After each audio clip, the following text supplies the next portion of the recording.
Good morning, কেমন আছো তোমরা সবাই? আশা করছি সবাই অনেক ভালো আছো। আমিও কিন্তু অনেক অনেক ভালো আছি। আজকের ভিডিওটা আমার জন্য খুবই স্পেশাল একটা ভিডিও। আজকে হচ্ছে আমার ফার্স্ট আইবুড়ো ভাত। তো সেই জন্য রেডি হয়ে নিয়েছি, আর আমাকে বলেছিল যে লাল কালার একটা শাড়ি পরার জন্য। তো আমি কিন্তু শাড়ি পরে রেডি হয়ে গেছি, আর এখানে কিছু স্ন্যাক্স নেওয়ার জন্য চলে এসেছি। আর এসে দেখি ফুললি প্রিপারেশন ওরা শুরু করে দিয়েছে। যদিও প্রিপারেশনটা মোটামুটি শেষ হয়ে গেছে, এখন লাস্ট ফিনিশিংটা চলছিল।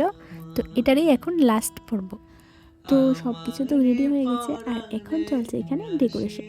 আর ওরা কিন্তু আমার জন্য এই সুন্দর কিউট মুকুটটা এনেছে, যেটা দেখে কিন্তু আমার ভীষণ ভালো লেগেছে। আর এই দেখো সুন্দর করে সাজিয়ে নিয়েছে।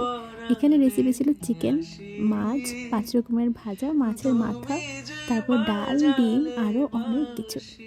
তো এখানে আমরা বসে পড়েছি কিছু ফটো তোলার জন্য। আর এই কেকটা দেখো কতটা কিউট আর কতটা সুন্দর হয়েছে, আর টেস্টও কিন্তু ভীষণ ছিল।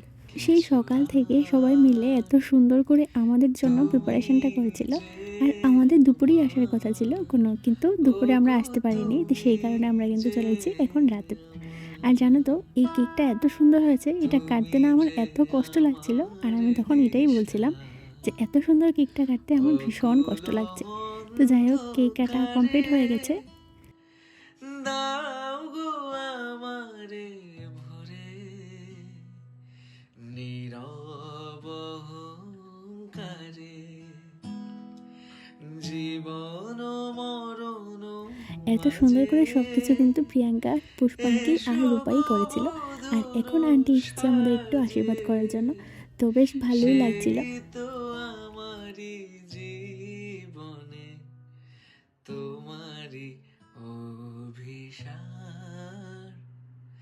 তুমি যে আমার ওগো তুমি তুমি যে আমার ওগো তুমি যে আমার কানে কানে শুধু একবার বলো তুমি এতগুলো খাবার কিন্তু শেষ ছিল না, আমার জন্য কিন্তু ছিল আরেকটা গিফট। তো গিফটটা পেয়ে তো আমার ভীষণ ভালো লেগেছে। আর গিফটটা ছিল একটা শাড়ি, যেটা কিন্তু খুবই সুন্দর হয়েছে। তো চলো, এত কিছু সুন্দর করে তো বেড়ে দিয়েছে, এবার খাওয়ার পালা। জানি না আমি কতটুকু খেতে পারবো কি না, তো চেষ্টা করি, খেতে তো হবে, যেহেতু আমার বান্ধবীরা এত কষ্ট করে রান্নাবাড়ি করেছে। তো ওদের জন্য তো আমার সবগুলো খাওয়া শেষই করতে হবে। তো যাই হোক, খাওয়া দাওয়া শেষ করে এখন কিন্তু আমরা চলে এসেছি ফটো তোলার জন্য, কারণ খাওয়ার আগে এত সুন্দর করে ফটো তোলা হয়নি। আমি অনেকগুলো রিলস সেভ করে রেখেছিলাম যে আমার বিয়েতে সবগুলো বানাবো। আশীর্বাদের দিন এত তাড়াহুড়ো থাকায় সেই ক্লিপগুলি আর নেওয়া হয়নি। তো ভাবলাম যে চলো আজকে এই কিছু কিছু করে ক্লিপ নিয়ে রাখি। যখন আমরা সবাই একসাথে থাকি তখন ভিডিও আর ফটো তুলতে তুলতে নিজেরাই হয়রান হয়ে যায়। তো যাই হোক, এখন কিন্তু ফটো তোলা কমপ্লিট হয়ে গেছে। আর এখন যাবো হচ্ছে বাড়িতে। আর আমার মাথায় এই মুকুটটা দিয়ে আমাকে নিজেকে অন্যরকম একটা ফিলিংস আসছে। তো যাই হোক, চলো এখন বাড়িতে যাই। আজকে ভিডিওটা এখানে শেষ করছি, দেখা হচ্ছে অন্য কোনো সুন্দর একটা ভিডিওতে। ততক্ষণে তোমাদের সবাইকে টাটা, বাই।